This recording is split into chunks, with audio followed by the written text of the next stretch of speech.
Share मार्केटमध्ये गुंतवणुकीच्या आमिषाने तब्बल 48,40,200 रुपये उकळणाऱ्या फसवेखोराला शेवगाव पोलिसांनी शिताफीने अटक केली।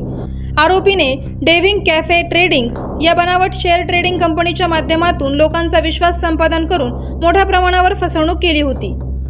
फिर्यादी प्रीतम शामुवेल आढाव वय वर्ष 36 राहणार पैठण रोड शेवगाव यांनी दिलेल्या तक्रारीनुसार आरोपीने शेअर मार्केटमध्ये गुंतवणुकीचे आमिष दाखवून फिर्यादी व इतर नागरिकांकडून लाखो रुपये घेतले होते। या तक्रारीवरून भादवी कलम 420, कलम 409, कलम 406 तसेच महाराष्ट्र ठेवीदार संरक्षण अधिनियम 1999 चे कलम 3 अन्वये याप्रमाणे 7 ऑगस्ट रोजी गुन्हा दाखल करण्यात आला।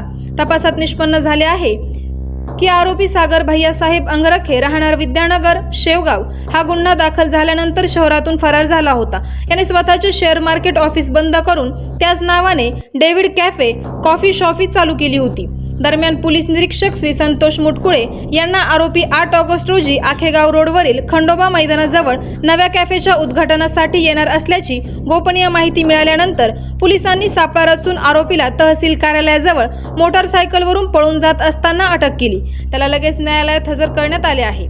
सदर प्रकरणात अजून कोणी फसवणूकग्रस्त असल्यास त्यांनी शेवगाव पोलीस स्टेशनशी संपर्क साधावा असे आवाहन करण्यात आले आहे। ही यशस्वी कारवाई पोलीस अधीक्षक मान्य सोमनाथ घारगे, अपर पोलीस अधीक्षक वैभव कलंबुर्बे, उपविभागीय पोलीस अधिकारी सुनील पाटील यांच्या मार्गदर्शनाखाली पोलीस निरीक्षक संतोष मुटकुळे आणि त्यांच्या पथकातील अधिकारी व नगर दक्षिण सायबर सेलच्या मदतीने पार पडली। कारवाईत सहभागी अधिकारी रामहरी खेडकर, किशोर काळे, श्याम गुंजाळ, भागवत सानप, राजबडे, भारत अंगरखे, दादासाहेब खेडकर, ईश्वर बेरड, रोहित पालवे, नकुल फलके आणि सायबर सेलचे राहुल गुड्डू या गुन्ह्याचा पुढील तपास पोसई रामहरी खेडकर करत आहेत। आवाज जनतेचा न्यूजसाठी प्रतिनिधी विजय मगर। करायचं आहे लाईव्ह कार्यक्रम किंवा आहे कसले आंदोलन, जनसामान्यपर्यंत पोहोचेल आपला हक्काचा आवाज, आवाज जनतेचा।